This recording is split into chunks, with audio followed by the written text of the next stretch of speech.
Hello, and it's Doctor Who review time again.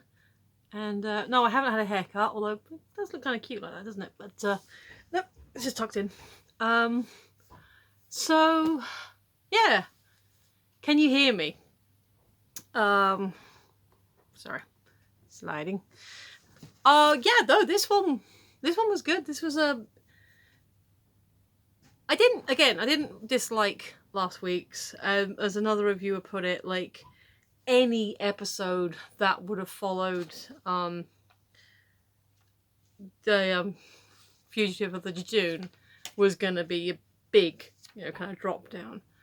But it's last week. I've seen some other reviews and it's like, oh yeah, fair enough. I'll probably will watch it again.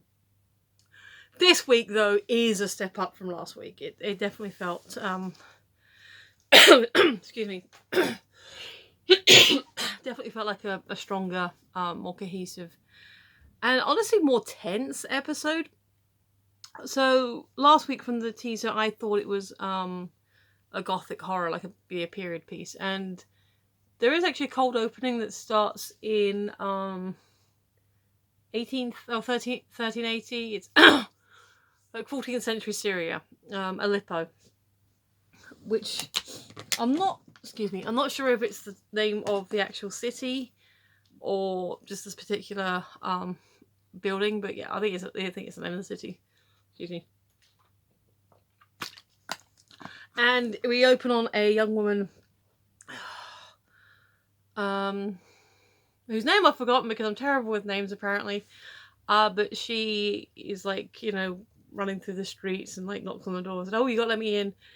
And like the other lady's like, oh, why shouldn't you do it? Like, please let me in. Like apparently she was like stealing from the thing because like Syria, that like chop your hands off and stuff.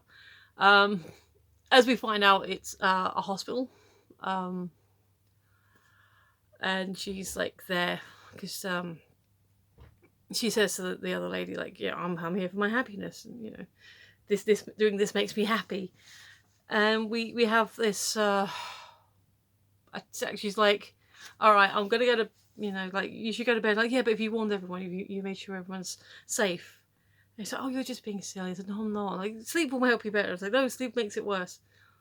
And then we get a sequence later, just like, evening time, where this creature who we do find out the name of, but again, terrible with names.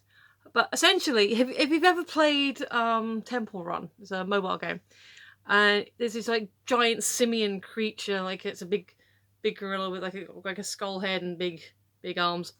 That's kind of basically what it reminds me of. What it looks like. So that creature rampages through, taking everyone, and yeah, like she's all scared and everything, and obviously as you would be. And then we get into the opening credits. So the doctor, we land in Sheffield, and the doctor's dropping everyone off. Like, this is the right, Yaz is like, this is the right time, right day, right, right, everything's yes. Oh, hang on, 77 minutes late. Oh. So Yaz sort of runs out. Graham and Ryan, also sort of, you're right, you're gonna be okay, Doc. You're gonna, it's like, oh, I've got stuff. I've got maintenance. I've got correspondence. I've got correspondence about maintenance. And she's like, once they're all gone, she's like, maybe I'll just jump forward to tomorrow lunchtime. And she doesn't. So she's kind of half talking to herself, half like, what do I do with myself now? And so she does do that. She ends up getting a signal, like, so the lights all go dim, and this elderly bald white man with tattoos sort of appears in the corner, and then the lights all go off but go back on again. And she's like, she gets the signal, she's like, oh, maybe one quick trip. So we see the companions with their friends. So we see Yaz and her sister, and they're having a dinner, and she's talking to Sonia, like, when did you learn to cook and all this stuff? And she says something about their parents having left a couple of hours ago to go to some seaside town, I can't remember where. But they've gone away. And then we there's a bit later on where they're chatting, and saying about, how's the job going? Oh, I got fired again. Again, that's the third time. So, well, people are stupid and they don't like being told they're stupid. I don't think I'll cut out for customer service. And Gaz is like, probably not. So that was a thing. And I've just realised I actually have to keep this one short because it's only 35 minutes left on my recording. Oh well. So they have a moment. They're saying, like, should we stop doing this? It's like some kind of anniversary, and it occurred to me that I haven't seen their grandmother since the Demons of the Punjab. So I'm not sure if she's passed, and that's sort of the anniversary meal for that, or something else, which I think might link into what happens with Yaz later on, or what has happened to Yaz. So Yaz falls asleep on the sofa, and then she has this weird dream where she's alone on the road. You see Sonia with short hair, like saying, "Oh, you're doing right this time." And it's this whole thing, and there's like a police car with a police woman sort of behind her, and she's sort of, yeah, she's on this road, and we don't know what's actually going on, but she wakes up and is all kind of, "Ooh, what the hell?" Ryan goes to see his friend Tipo, who we met like the previous episodes, and he's like being a bit skitty, and he's like, "Oh, it's not a good time." He's like, "Oh, but I put chips," and I was like, "Oh, okay, come on." And he's like, he's kind of being a bit thing, and like Ryan, they have their chips. They're they're playing FIFA. Ryan wins. He goes, "I'll go put the kettle on." So Ryan goes into his kitchen, realizes it's kind of a mess. He goes, "This isn't you," and he's like, his friend's like, "You've not been here for ages. You can't get to tell me who you are, who I am." And Ryan's like, "Okay, but this isn't you. What's going on, man? What's happening?" So he recounts about how he's been having this weird recurring nightmare, and describes this man that he's in his dreams that he keeps seeing in his apartment, like outside in his apartment, which is the same man, as we find out, is the same man that the doctor saw, which is the same man that turns up in Yaz's apartment. And here's this like genuinely creepy scene where he's basically stood, because his Tipo asks Ryan can you just stay with me tonight? Just, and he's like, yeah, of course. So he's in his bed, Ryan's on the sofa, and the old white dude sort of stood there, and he detaches his fingers, like they come off, and they're like, "Oh, where they're going?" And they basically fly into his ear and like start giving him the nightmares. It's really creepy. And Ryan's like, "Hey," because he gets disturbed, like, "Hey, you, what are you doing, my friend?" And he just basically poofs himself away and poofs Tipo with him. So obviously Ryan's freaking out. Meanwhile, Graham has been playing cards with presumably his bus driving buddies, and he's like making jokes. Oh yeah, no, they're having some bands. And he's like, yeah, I've fasted dealer in this side of the Yorkshire. They're sort of sharing jokes. At one point, one of his friends asks him about how he's doing without Grace. He's like, "I'm just doing the cruising helps. The being away all the time helps." And as he's doing his deal, he gets a vision of this woman trapped somewhere. He doesn't know where it is, but he sees planets. He sees this woman, and he feels like they're connected. Like she's crying for help. So obviously, being a decent person, he's like, "Huh." So he's kind of have this vision, and like he's like comes out of it, and his mate's like, "I think he lost count," and there's cards everywhere. So that was kind of a nice moment. So the doctor ends up in Syria. She starts describing the hospital place and saying about, how, it was kind of cutting edge for its time, and how, Islamic doctors had some strange ideas about mental health, which I don't know if that was a dig or not, because I do not claim to know a huge amount about Middle East, Syria, that area of the world, and the Islamic countries itself. But what I do know is back then, like in the 14th century, they were actually quite advanced. They were quite ahead of their time. And then I think it might have been the Crusades. It may have actually been our fault that that made them a bit more internal into themselves. So the idea of the Islamic doctors, being advanced for their age isn't actually a strange concept. So that's what I know about that. And if you've got further information or reading material, then please feel free. So she starts saying to everyone, like, "Okay, this is what we're doing." It's like, "Oh right, they're not here." And then she carries on like looking at the thing. She's like, right, you go that. Oh, right, okay. Then she hears the voice of the young girl who's left behind. So we got Tifa. I'm gonna call her Darla. It's not her name, but I can't remember, so we're gonna call her Darla. She is obviously scared. She's kind of freaked out, and the doctor's like, "It's okay. I'm a friend. You're safe." She's, you know, she comes into the room and she sees her carrying the claws, so she ducks down. It's like, "No, it's fine. Okay, no, you have to leave. You have to leave this and change it." And like the simian creature kind of rushes through, but doesn't attack. And like she says to the Darla says to the simian creature, "Go away, leave her alone." And it kind of, you know, shoots off.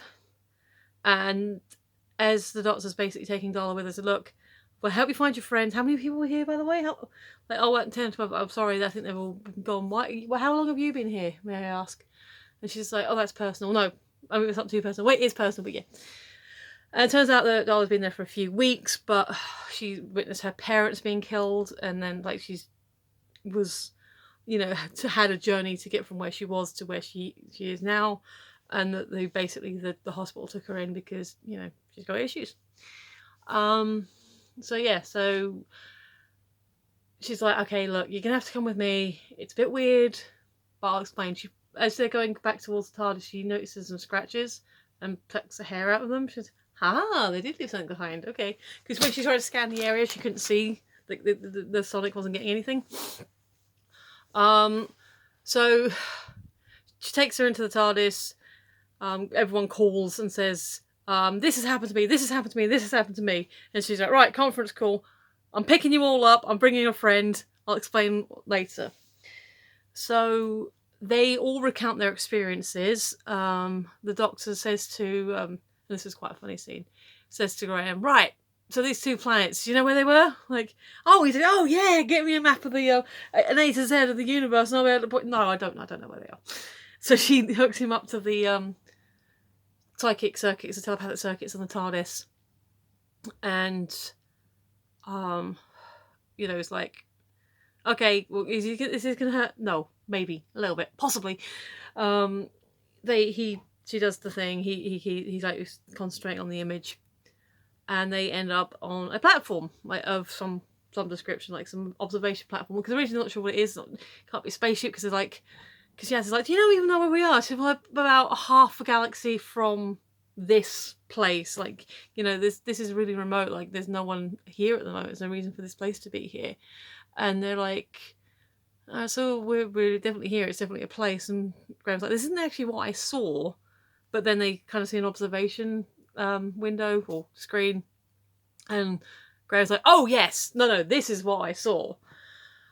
And like Darla's all like obviously a bit confused, and Yaz is like, "The doctor thinks we're a building in the stars," and Darla's like, "Well, that's impossible. Nobody can travel beyond the stars." "Yeah, we do." And Darla's like, "I wasn't prepared for today." So she's actually taking everything in her stride, all things considered. The doctor does like a zoom enhanced cliche, but it's kind of fun. Like, they've got this control panel, like she said, like the technology involved in everything. She's very much in awe of it, and that's like, yeah, fair enough. And they got these like string things, like kind of like a string sculpture, and she sort of strokes on it. That kind of gives you zoom and enhance. And then like she comments like, "These 2 planets are colliding, but they haven't collided yet," because even Ryan's like, that they should be. Why haven't they kablooied yet? My words, not his. And she's like, "Well, don't know." And she zooms basically all the way in, and it turns out there's like a orb, which is kind of like a prison thing, like literally stuck between the 2 planets. And Yaz is like, this station is covered in fingers. Are we concerned about this?" And the doctor's like, "Yep," and scans them. And so the old boy comes back in. Well, they notice that Darla's sort of gone missing.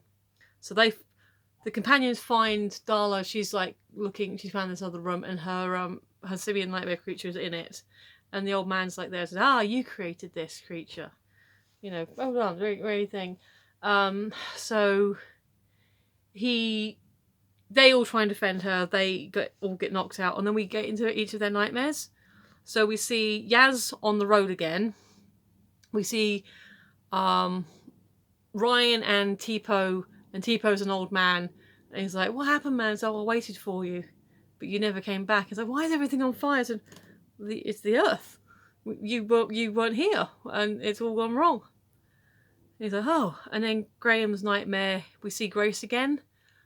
He's basically back in oncology, and not only has his cancer come back, but it's come back with a vengeance, and he's only got 2 hours to live. And Grace is like, why didn't you come and save me? So yeah, that's all their nightmares. Obviously, we know that Darla's nightmare is this big simian creature. We find out that the old dude is he calls himself Zanan or Zitan or something. Basically, he's an immortal. He name checks the Eternals and the Guardians, so he's not one of their race, but he is an immortal god being of his own kind. And so she's like, huh, and she's basically the whole time she's been working on this quantum unlock thing to undo the pod, because they think the woman inside is in danger, is a prisoner.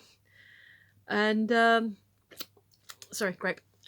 And they she finally unlocks the code. He gives this whole speech about how humans are so pathetic, and like their minds, and how childish are they, and I've been watching you, and I knew I could use you to open the lock. And okay, so now we're into spoilers.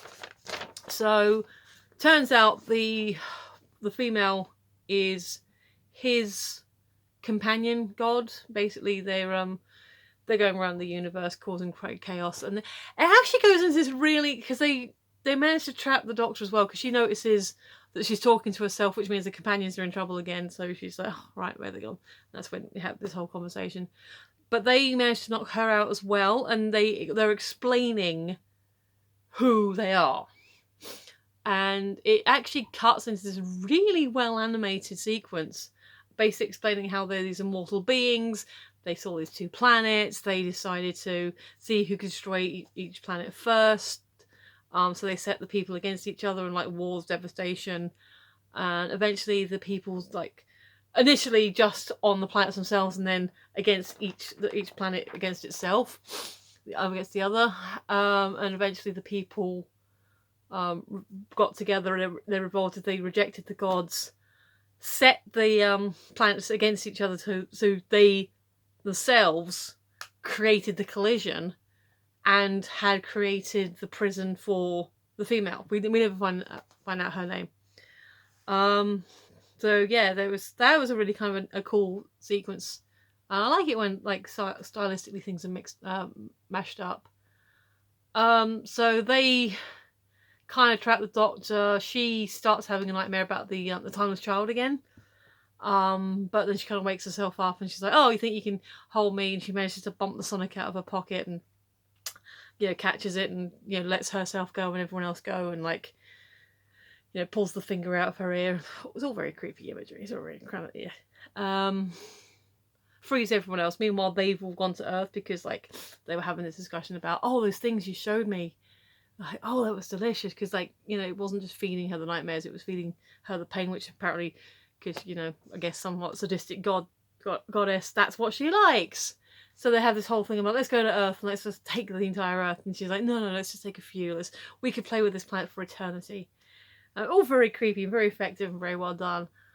So the Doc frees herself. She frees the fam, takes the thing out their ears, then frees everyone else. Darla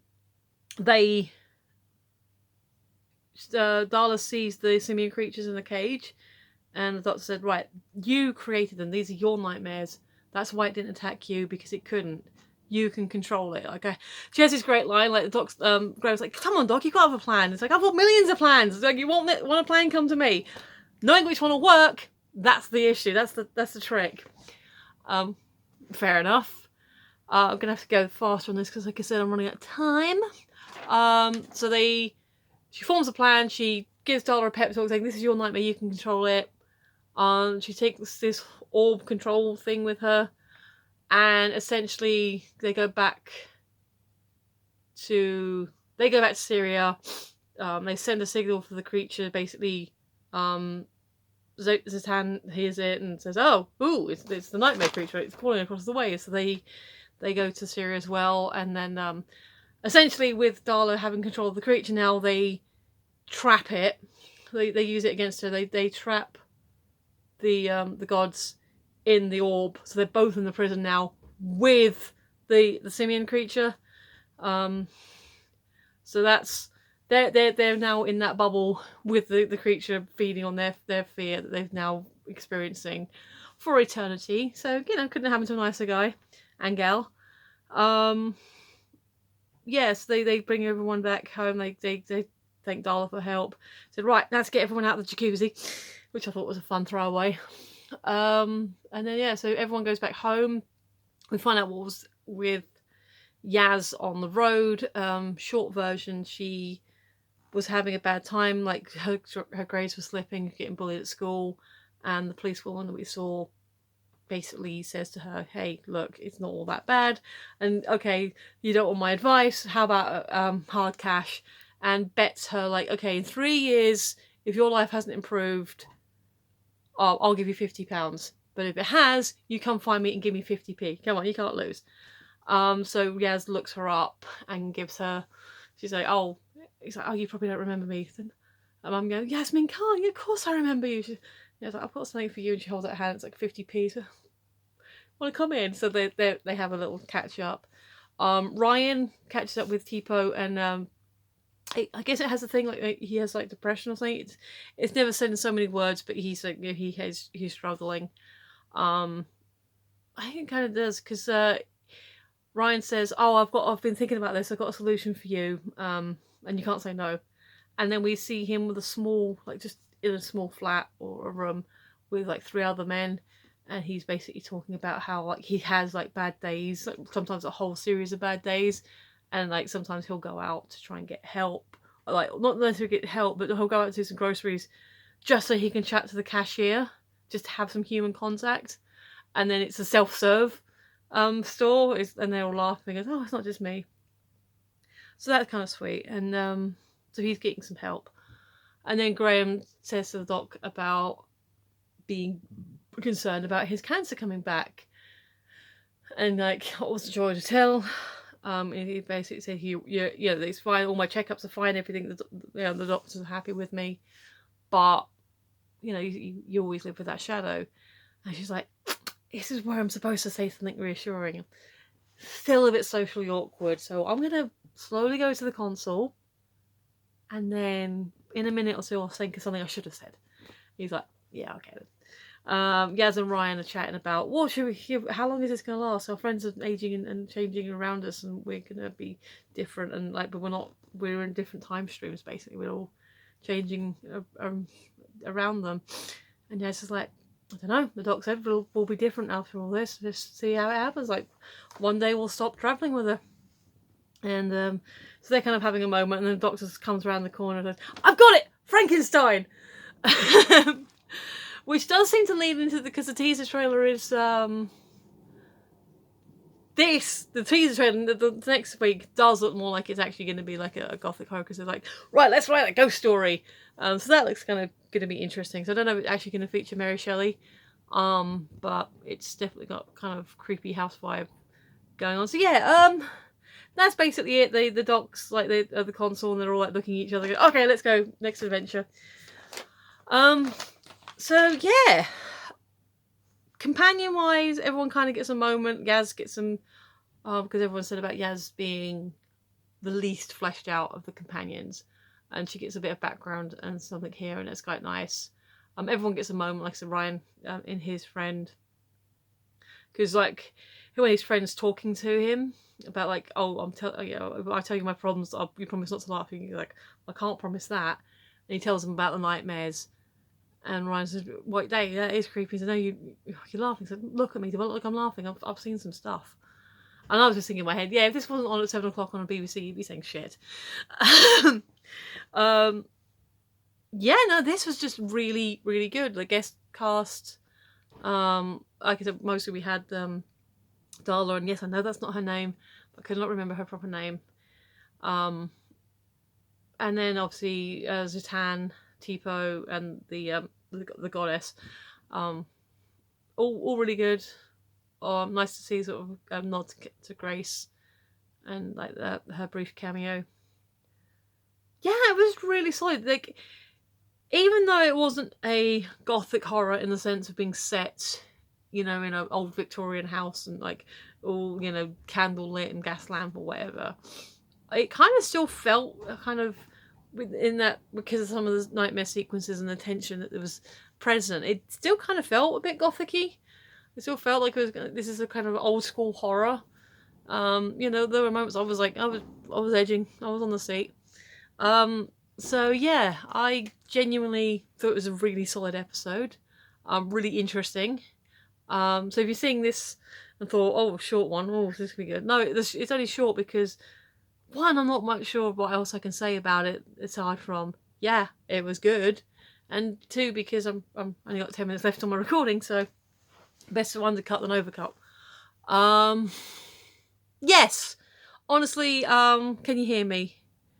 Genuinely creepy, kind of good. Will it hold up? Probably.